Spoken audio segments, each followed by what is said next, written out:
नमस्कार दोस्तों, स्वागत है आपका अपने YouTube channel education classes Ramu में। आपका स्वागत करता हूं। दोस्तों, आज की वीडियो हमारा जो बायोलॉजी से चल रहा था टॉपिक, जिसमें हमने सेल के पार्ट 1 हमने करा चुके थे। वो वीडियो अगर नहीं देखेंगे तो जरूर देखिएगा, प्लेइंग लिस्ट में बना दिया हूँ, वहां से जाकर आप देख सकते हैं। ये हमारा पार्ट 2 है, ध्यान रखिएगा। पार्ट 1 में हमने 50 क्वेश्चन कवर कर चुके थे। आज हम पार्ट 2 से प्रश्न 51 से और 100 तक जो है कवर करने का प्रयास करेंगे। वीडियो अगर आपको पसंद आ रहा होगा तो लाइक शेयर सब्सक्राइब जरूर करिएगा। और बहुत ही महत्वपूर्ण क्वेश्चन जो है बायोलॉजी के सेल टॉपिक से हम कवर कर रहे हैं, जिसमें हमने बताया था कि 150 क्वेश्चन कवर करने वाले हैं। उसमें से हम 50 कवर कर चुके हैं और आज हम 50 कवर कर लेंगे। तो इस तरह से हमारा 100 क्वेश्चन कवर हो जाएंगे। बाकी एक पार्ट और बचेगा तो उसको हम अगले पार्ट में कवर कर देंगे। इस तरह हमें कोशिका का सारे इंपॉर्टेंट क्वेश्चन जो है कवर हो जाएंगे। और बायोलॉजी के हर टॉपिक को एक एक करके एक एक इंपॉर्टेंट क्वेश्चन जो है अलग अलग टॉपिक से रिलेटेड जो क्वेश्चन बनते हैं या बन सकते हैं, वैसे प्रश्नों को मैं कवर कर रहा हूं इस बायोलॉजी के सीरीज में। तो वीडियो को अंत तक देखिएगा। वीडियो पसंद आए तो लाइक शेयर सब्सक्राइब आप जरूर करिएगा। तो चलिए हम शुरू करते हैं। प्रश्न नंबर 51 से 50 प्रश्न पार्ट 1 में कवर कर चुके हैं। प्रश्न नंबर 51 है कि राइबोसोम के संदर्भ में कौन असत्य है। असत्य आपको बताना है इसमें से राइबोसोम से रिलेटेड। देखिए, इसकी खोज पैलेट ने की, सही बात है। प्रोटीन और आरएनए से बना होता है, ये भी है। और यह केंद्रिका से बना होता है। और इसका विकल्प जो हमारा जब सही होगा तो वो डी वाला, क्योंकि इसे संयुक्त सूक्ष्मदर्शी से आप नहीं देख सकते हैं। तो इस तरह से हमारा जो विकल्प सही होगा 51 का, वो हो जाएगा डी वाला विकल्प। ध्यान रखिएगा, 51 का डी वाला विकल्प। प्रश्न नंबर 52, राइबोसोम को डैश डैश भी कहा जाता है।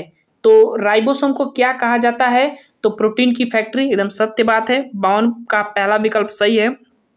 कोशिकांग के अंदर कोशिकांग, ये भी सही है।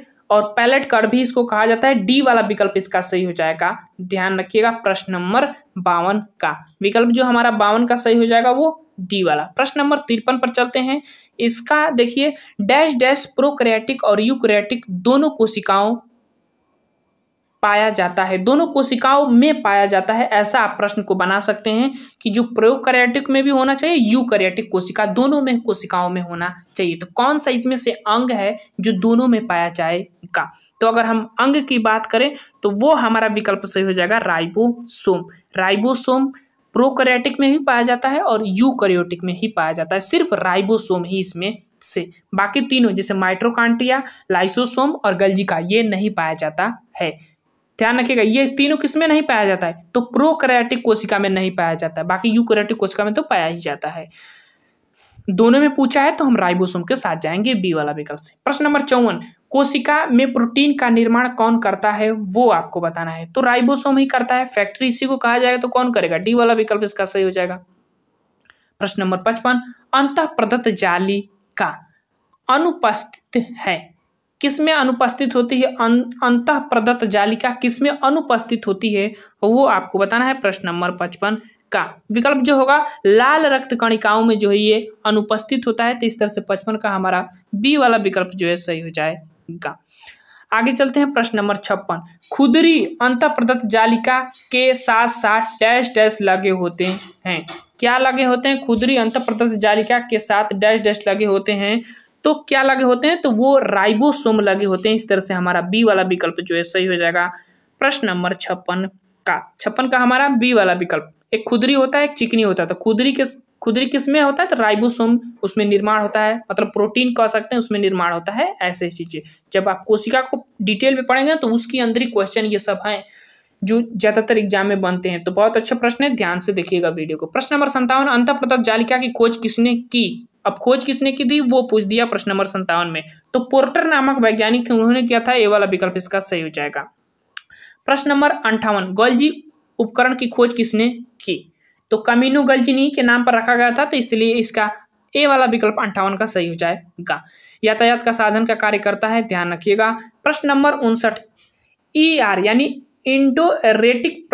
इंडोप्लाज्मिक रेटिकुलम में संश्लेषित पदार्थ, उसी को कह रहा है कि अंतःप्रदत्त जालिका, हिंदी में इसको कहते हैं संश्लेषित पदार्थ डैश डैश में पैक किए जाते हैं। किस में पैक किए जाते हैं वो आपको बताना है। प्रश्न नंबर 59 का। तो ये गोल्जी जो गोल्जी काय होता है या गोल्जी उपकरण कह सकते हैं, उसमें जो है पैक किया जाता है, जो एक जगह से दूसरी जगह ले जाने का कार्य करता है, यही गोल्जी उपकरण। तो डी वाला विकल्प हमारा सही हो जाएगा प्रश्न के अकॉर्डिंग।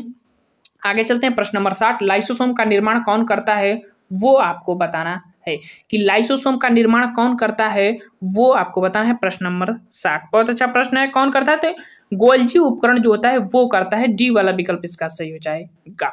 आगे चलते हैं प्रश्न नंबर 61।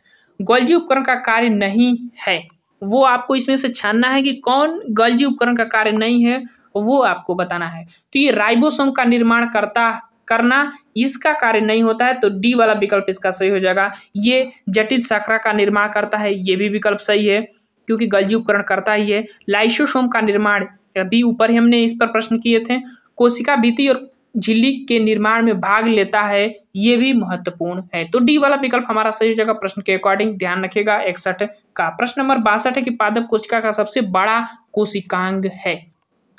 पादप कोशिका का सबसे बड़ा कोशिकांग पूछ रहा है। कोशिकांग का मतलब कोशिका के अंदर पाए जाने वाला अंग।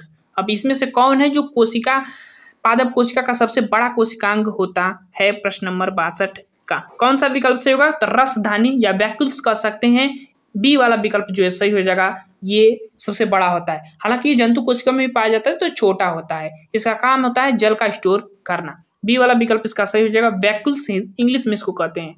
प्रश्न नंबर 63। किसी कोशिका में सबसे छोटा कोशिकांग होता है, वो आपको बताना है। अभी हमने बड़ा पूछा था और छोटा पूछ दिया इस प्रश्न में। छोटा कोशिकांग कौन होता है, वो आपको बताना है। प्रश्न नंबर 63 का विकल्प जो हमारा सही होगा वो हो जाएगा माइटोकांड्रिया। सी वाला विकल्प इसका सही हो जाएगा। सबसे छोटा कोशिकांग होता है, सबसे बड़ा कोशिकांग पूछ सकता है, सबसे छोटा कोशिकांग पूछ सकता है। सी वाला विकल्प इसका सही हो जाएगा। प्रश्न नंबर 64। जंतु कोशिकाओं में सबसे बड़ा कोशिकांग आपको बताना है कौन। अभी तो हमने पादप कोशिका का पूछा था कि सबसे बड़ा कोशिकांग कौन होता है, तो वो होता है रसधानी या वैक्यूल्स कह सकते हैं। फिर उसका पूछा था कि अब किसी भी कोशिका का पूछ दिया था, तो किसी भी कोशिका में सबसे छोटा कोशिकांग कौन होता है, तो माइटोकांड्रिया होता है। अब यहाँ पर स्पेशली जंतु कोशिका में पूछा है, तो जंतु कोशिका का सबसे बड़ा कोशिकांग कौन सा होता है, वो आपको बताना है प्रश्न नंबर 64 का। तो वो हो जाता है केंद्रक। डी वाला विकल्प इसका सही हो जाएगा। आगे चलते हैं प्रश्न नंबर 65। निम्नलिखित में से कौन रस स्तनधारी के लाल रक्त कोशिकाओं में अनुपस्थित होता है। लाल रक्त कोशिकाओं में अनुपस्थित होता है और वो भी स्तनधारियों के। कौन अनुपस्थित होता है, प्रश्न नंबर 65 का। तो विकल्प जो हमारा सही हो जाएगा वो हो जाएगा इसमें से जो है सभी, क्योंकि रक्त में ये पाए नहीं जाते हैं, तो इस तरह से हमारा डी वाला विकल्प जो है 65 का सही हो जाएगा। आगे चलते हैं प्रश्न नंबर 66। निम्न में से कौन पादपों में गोल्जी उपकरण है। निम्न में से कौन पादपों में गोल्जी उपकरण है, मतलब गोल्जी उपकरण जैसा व्यवहार पादपों में कौन सा करता है, वो आपको बताना है। प्रश्न नंबर 66 का विकल्प जो हमारा सही हो जाएगा वो हो जाएगा डिक्टियोसोम जो होता है वो गोल्जी बॉडी जैसे व्यवहार करता है, वो पादप में पाया जाता है, क्योंकि पादप में गोल्जी बॉडी जो है गोल्जी बॉडी जैसा व्यवहार करता है डिक्टियोसोम। डी वाला विकल्प हमारा 66 का सही हो जाएगा, ध्यान रखिएगा। आगे चलते हैं प्रश्न नंबर 67। टोनोप्लास्ट डैश डैश के चारों ओर एक झिल्ली है। कैसी झिल्ली होती है टोनोप्लास्ट के चारों तरफ, प्रश्न नंबर 67 कह रहा है। तो कैसी रसधानी होता है, वो हमारा डी वाला विकल्प सी वाला विकल्प जो है सही हो जाएगा प्रश्न नंबर 67 का। प्रश्न नंबर 68 पर आ जाते हैं। डैश डैश केवल जंतु कोशिका में पाई जाती है, वो आपको बताना है। केवल जंतु कोशिका में पाया जाता है, जंतु कोशिका में, केवल जंतु कोशिका में पाई जाती है। कौन सा, प्रश्न नंबर 68 का विकल्प जो हमारा सही हो जाएगा वो हो जाएगा कौन सा पाया जाता है, तो तारकाय जो होता है वो सिर्फ जंतु कोशिका में पाया जाता है, जिसको हम सेट्रोसोम कहते हैं। ए वाला विकल्प जो है इसका सही हो जाएगा, ये सिर्फ जंतु कोशिका में पाया जाता है। 68 का ए वाला विकल्प हमारा सही हो जाएगा। बहुत अच्छा प्रश्न है, तारकाय। आगे चलते हैं प्रश्न नंबर 69। सेट्रोसोम की खोज किसने की थी, वो इसी को हिंदी में तारकाय कहते हैं, इंग्लिश में सेट्रोसोम कहा जाता है। किसने किया था वो आपको बताना है प्रश्न नंबर 69 का। तो वेन नामक वैज्ञानिक थे, वो किए थे। ए वाला विकल्प हमारा सही हो जाएगा 69 का। आगे चलते हैं प्रश्न नंबर 70, डैश डैश में सेंट्रोसोम का महत्वपूर्ण भूमिका होता है। किसमें सेंट्रोसोम का महत्वपूर्ण भूमिका होता है, प्रश्न नंबर 70 कह रहा है वो किसमें होता है, तो कोशिका के विभाजन में ये महत्वपूर्ण भूमिका सेंट्रोसोम निभाता है, क्योंकि विभाजन करने का कार्य सेंट्रोसोम ही होता है। आगे चलते हैं प्रश्न नंबर 71, डैश डैश में रसधानियां बहुत बड़ी होती है। किसमें बड़ी होती है, तो पादप कोशिका में। अभी हमने बताया कि वैक्यूल्स जो होते हैं वो पादप में बड़े होते हैं, जल स्टोर करने का कार्य करते हैं। सी वाला विकल्प हमारा सही हो जाएगा 71 का सी। बाकी जंतु कोशिका में भी पाया जाता है लेकिन छोटे होते हैं, ध्यान रखिएगा। आगे चलते हैं प्रश्न नंबर 72, कोशिका का ट्रैफिक पोलिस किसे कहा जाता है। ट्रैफिक पोलिस जो है कोशिका का किसे कहा जाता है, प्रश्न नंबर 72 कह रहा है। तो गोल्जी उपकरण जो होता है उसी को ट्रैफिक पोलिस कहा जाता है कोशिका का। बी वाला विकल्प हमारा सही हो जाएगा। आगे चलते हैं प्रश्न नंबर 73, निम्नलिखित में से कौन एक रसधानी का कार्य नहीं है। रसधानी जिसको वैक्यूल्स कहते हैं उसका कौन सा इसमें से कार्य नहीं है वो आपको बताना है। प्रश्न नंबर 73 का विकल्प जो हमारा सही होगा वो होगा, यह माइटोकॉन्ड्रिया के लिए प्रोटीन निर्माण करता है। देखिए ये प्रोटीन निर्माण नहीं करता है, इस बात का ध्यान रखिएगा, इसीलिए हम सी वाले विकल्प के साथ जाएंगे, नहीं पूछा है तो। आगे चलते हैं प्रश्न नंबर 74, कोशिका का मस्तिष्क किसे कहा जाता है वो आपको बताना है। तो कोशिका का मस्तिष्क, सरल प्रश्न, केंद्रक को कहा जाता है कोशिका का मस्तिष्क। 74 का हमारा डी वाला विकल्प सही हो जाएगा। प्रश्न नंबर 75, कोशिका में केंद्रक की खोज किसने की वो आपको बताना है। केंद्रक की बात कर रहा है, कोशिका में केंद्रक की खोज। अब 75 का जो हमारा विकल्प सही हो जाएगा वो हो जाएगा रॉबर्ट ब्राउन। अब देखिए यहाँ पर रॉबर्ट हुक है तो ये कोशिका के खोज करने वाले हैं, कोशिका के अंदर केंद्रक की खोज तो रॉबर्ट ब्राउन। बी वाला विकल्प हमारा सही हो जाएगा, ध्यान रखिएगा 75 का बी वाला विकल्प। आगे चलते हैं प्रश्न नंबर 76, निम्नलिखित में से किसे वास्तविक केंद्रक का अभाव है। किसमें वास्तविक केंद्रक का अभाव है वो आपको बताना है। प्रश्न नंबर 76 का विकल्प जो हमारा सही हो जाएगा वो हो जाएगा माइकोप्लाज्मा में। बी वाला विकल्प 76 का सही हो जाएगा। आगे चलते हैं प्रश्न नंबर 77, केंद्रक द्रव्य में महीन धागे की जाल जैसी संरचना पाई जाती है जिसे डैश डैश कहते हैं। केंद्रक द्रव्य में महीन धागे की जाल जैसी संरचना पाई जाती है उसको क्या कहते हैं वो आपको बताना है। तो उसको क्रोमैटिन कहा जाता है। बी वाला विकल्प इसका सही हो जाएगा। आगे चलते हैं प्रश्न नंबर 78, डीएनए का पूर्ण रूप क्या होता है वो आपको बताना है। तो डीऑक्सीराइबोज न्यूक्लिक एसिड, तो हमारा ए वाला विकल्प ही मिल गया, 78 का ए वाला विकल्प हमारा सही हो जाएगा। आगे चलते हैं प्रश्न नंबर 79, डीएनए प्लस हिस्टोप्रोटीन बराबर क्या होता है वो आपको बताना है। तो डीएनए प्लस हिस्टोप्रोटीन बराबर जो होता है वो हो जाता है क्या, इनमें से सभी, क्रोमैटिन भी होगा, न्यूक्लियोसोम भी होगा और गुणसूत्र भी होगा। तो 79 का हमारा विकल्प जो है डी वाला सही हो जाएगा, क्योंकि डीएनए में गुणसूत्र भी पाए जाते हैं, न्यूक्लियोसोम इकाई होता है डीएनए की, और बाकी क्रोमैटिन भी होता है जो केंद्रक में पाया जाता है। केंद्रक आपको पता है कि केंद्रक में डीएनए भी पाया जाता है। तो 80 प्रश्न है कि कोशिका विभाजन के समय क्रोमैटिन डैश डैश में संगठित हो जाते हैं। किस में संगठित हो जाते हैं क्रोमैटिन, बहुत इंपॉर्टेंट क्वेश्चन है प्रश्न नंबर 80 का। तो ये गुणसूत्र में जो है संगठित हो जाते हैं, तो इस तरह से हमारा सी वाला विकल्प इसका सही हो जाएगा। आगे चलते हैं प्रश्न नंबर 81, गुणसूत्र की खोज किसने की थी वो आपको बताना है। प्रश्न नंबर 81 का गुणसूत्र की खोज की बात करें तो वाल्डेयर नामक वैज्ञानिक थे, उन्होंने किया था। 81 का सी वाला विकल्प सही हो जाएगा। कई बार ये प्रश्न पूछा, प्रश्न नंबर 81 का वाल्डेयर होप मिस्टर ए वाला विकल्प के साथ चले जाइएगा, ए वाला विकल्प इसका सही हो जाएगा।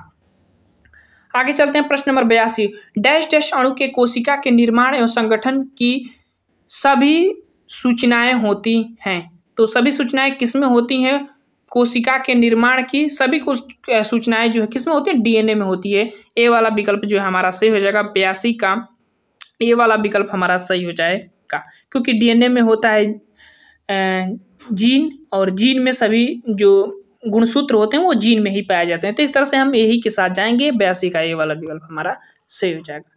प्रश्न नंबर 83, प्रश्न नंबर 83 की निम्नलिखित में से किसे अनुवांशिकी का वाहक कहा जाता है।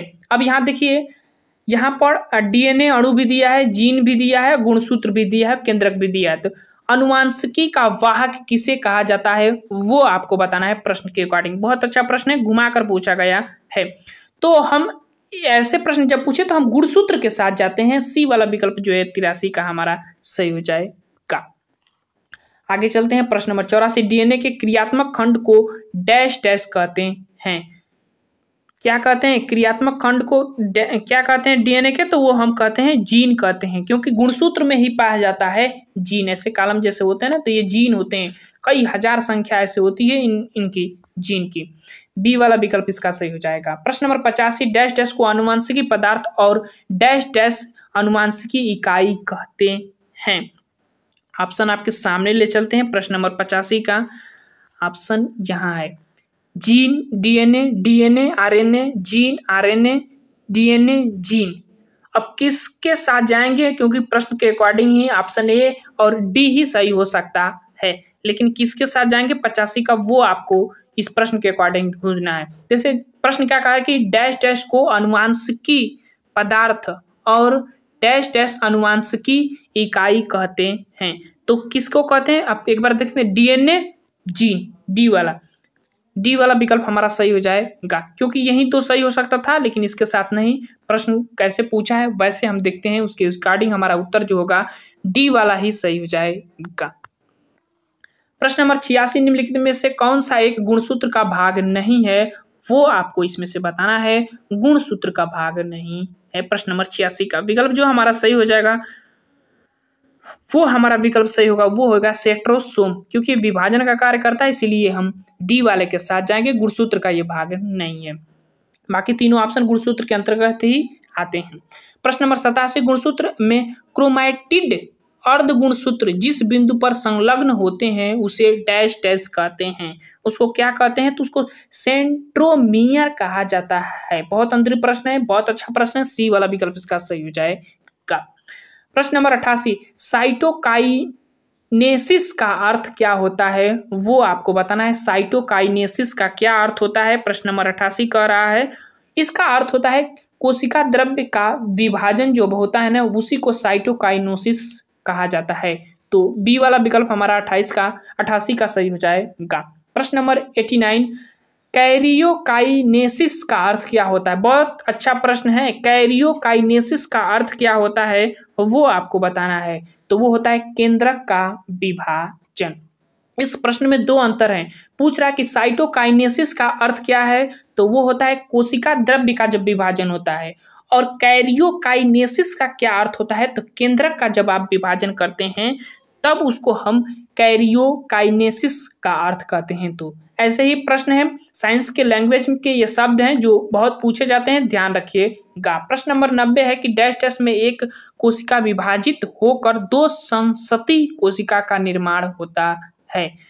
जैसे एक कोशिका दो कोशिका का निर्माण करती है विभाजन के बाद, तो वो हम किस में देखने को मिलता है, तो वो हम समसूत्री विभाजन में देखने को मिलते हैं। ए वाला विकल्प इसका सही हो जाएगा 90 का। बहुत अच्छा प्रश्न है। विभाजन में 3 विभाजन होते हैं, असूत्री विभाजन, अर्धसूत्री विभाजन और समसूत्री विभाजन। तो उसमें से एक कोशिका जब दो से कोशिका का निर्माण करती है तो उसको हम समसूत्री विभाजन के अंतर्गत रखते हैं। ये वाला विकल्प प्रश्न के अकॉर्डिंग सही होगा। ऑलरेडी अगर आप कोशिका पढ़े होंगे तो आपको ये प्रश्न समझ में आ रहे होंगे। अगर आप कोशिका टॉपिक डिटेल में नहीं पढ़े होंगे तो ये क्वेश्चन जितने भी हैं वो आपको नहीं समझ में आएंगे, फिर आपको ये वीडियो देखना अच्छा नहीं लगेगा। तो इसीलिए मैं कहूँगा पहले कोशिका टॉपिक को पढ़िए, फिर उसके बाद इस क्वेश्चन को हल करिए। अगर क्वेश्चन नहीं आता तो फिर से कोशिका टॉपिक को खोज कर पढ़िए। यूट्यूब पर बहुत सी वीडियो पड़ी हुई हैं। बहुत अच्छे प्रश्न है। ऐसे ही प्रश्न एग्जाम में आजकल के ट्रेंडिंग में चल रहे हैं। प्रश्न नंबर 91 है कि डैश डैश में एक कोशिका विभाजित होकर 4 संसति कोशिका का निर्माण करती है। देखिए यही क्वेश्चन आप जब आप पढ़े होंगे तो आपको पता होगा, तो उसको हम कौन सा विभाजन कहते हैं वो आपको बताना है। तो उसको हम कहते हैं अर्धसूत्री विभाजन। 91 का हमारा बी वाला विकल्प सही हो जाएगा। एक मदर सेल 4 डॉटर सेल का निर्माण करती है इस अर्धसूत्री विभाजन में। बी वाला विकल्प हमारा सही हो जाएगा। बहुत अच्छे प्रश्न है। प्रश्न नंबर 92 है कि डैश डैश बनाने वाले कोशिका को छोड़कर हमारे शरीर में सभी कोशिकाएं समसूत्री विभाजन करते हैं। तो कौन कौन से, तो डी वाला विकल्प जो कि शुक्राणु और अंडाणु, इसमें अर्धसूत्री विभाजन होता है, ध्यान रखिएगा। बाकी इसमें समसूत्री विभाजन जो है एक मनुष्य में हो सकता है, जीव जंतु जितने भी होते हैं उसमें समसूत्री विभाजन होता है, यानी कि एक मदर सेल दो डाटर सेल का निर्माण करती है, लेकिन इसमें 4 डाटर सेल का निर्माण होता है। इसी तरह ध्यान रखिएगा शुक्राणु और अंडाणु में जो है अर्धसूत्री विभाजन होता है। प्रश्न के अकॉर्डिंग पूछा है क्या कि डैश डैश बनाने वाली कोशिका को छोड़कर पूछ रहा है, तो इन दोनों को छोड़कर बाकी सभी समसूत्री विभाजन में आ जाते हैं। ऐसे प्रश्न का लैंग्वेज बहुत अच्छा प्रश्न है, ध्यान रखिएगा। प्रश्न नंबर 93, एक कोशिका जिसमें गुणसूत्र की संख्या 2n है, समसूत्री विभाजन के बाद गुणसूत्र के बाद गुणसूत्रों की संख्या हो जाएगी, कितनी होगी वो आपको बताना है। प्रश्न नंबर 93 का तो 2n हो जाता है, यानी 2 कोशिका का निर्माण होता है एक कोशिका से समसूत्री विभाजन में। बी वाला विकल्प 93 का सही हो जाएगा। प्रश्न नंबर 94, मानव के लिए डैश डैश में 46 गुणसूत्र होते हैं, किसमें 46 गुणसूत्र होते हैं, तो वो युग्मजन में होते हैं। सी वाला विकल्प जो है हमारा 94 का सही हो जाएगा, ध्यान रखिएगा। आगे चलते हैं 95 प्रश्न, निम्न में से कौन समसूत्री विभाजन का एक चरण नहीं है, वो आपको इसमें से बताना है। क्योंकि समसूत्री में 5 विभाजन होते हैं, 5 तरीके से, इनोफेज, एनाफेज, प्रोफेज, मेटाफेज, मतलब इस तरह से 5 फेज होते हैं। इसमें से डिप्लोटीन जो है ये फेज के अंतर्गत, विभाजन के अंतर्गत, समसूत्री विभाजन के अंतर्गत नहीं आता है। विकल्प जो हमारा सही हो जाएगा डी वाला विकल्प नहीं आता है 5 चरणों में, वो आपको पूछ रहा है। मेटाफेज, एनाफेज, प्रोफेज, टीनाफेज, ये फेज जो होते हैं ये 5 फेज होते हैं समसूत्री विभाजन के। प्रश्न नंबर 96, डैश डैश समसूत्री विभाजन कोशिका का अंतिम चरण है, वो आपको बताना है। तो जो टेलोफेज होता है ना, वो अंतिम चरण होता है कोशिका विभाजन का, जिसमें कोशिका एकदम पूर्ण विभाजित हो जाती है, उसी को हम टेलोफेज कहते हैं। 96 का हमारा जो विकल्प सही होगा वो डी वाला विकल्प सही हो जाएगा। और बाकी मेटाफेज जो है ये मध्य वाला होता है, मध्य वाला होता है, ध्यान रखिएगा, ऐसे पूछा जाता है। और प्रोफेज जो होता है ये पहला होता है, ऐसे भी ध्यान रखते हैं। आगे चलते हैं 97, कोशिका के समसूत्री विभाजन में केंद्रक, झिल्ली और कोशिकांग गायब हो जाते हैं। किस स्टेज में जब कोशिका समसूत्री विभाजन होता है तो किस स्टेज में कोशिका, झिल्ली और कोशिकांग गायब हो जाते हैं, तो कौन सा स्टेज होता है, तो वो होता है प्रोफेज। ये वाला विकल्प हमारा सही हो जाएगा प्रश्न नंबर 97 का। आगे चलते हैं प्रश्न नंबर 98, यह कह रहा है कि समसूत्री विभाजन के किस चरण में गुणसूत्र मध्य रेखा पर स्थित होते हैं। मध्य रेखा पर स्थित होते हैं, बीचों बीच में होते हैं, ऐसे भी कह सकते हैं। समसूत्री विभाजन के किस चरण में या स्टेज में, 5 स्टेज होते हैं, उसमें से आपको बताना है। 98 का हमारा जो विकल्प सही होगा मेटाफेज, जो बीचों बीच वाला फेज होता है। अध्ययन का सबसे महत्वपूर्ण स्थान यही होता है विभाजन का, जब आप समसूत्री विभाजन करते हैं, तो बी वाला विकल्प इसका सही हो जाएगा। 99 समसूत्री विभाजन के किस चरण में गुणसूत्र की संख्या दुगनी हो जाती है, किस विभाजन में जो है दुगनी हो जाती है, वो आपको बताना है 99 का, तो वो हो जाए एनाफेज जो होता है उसमें। सी वाला विकल्प इसका सही हो जाएगा, चौथा स्टेज होता है विभाजन का ये। आगे चलते हैं प्रश्न नंबर 100, कोशिका के समसूत्री विभाजन में केंद्रक, झिल्ली और कोशिकांग पुनः प्रकट हो जाते हैं, तो किस में प्रकट हो जाते हैं, प्रश्न नंबर 100 कह रहा है, तो वो टेलोफेज जो अंतिम अवस्था होती है उसमें जो है पुनः इनका निर्माण हो जाता है।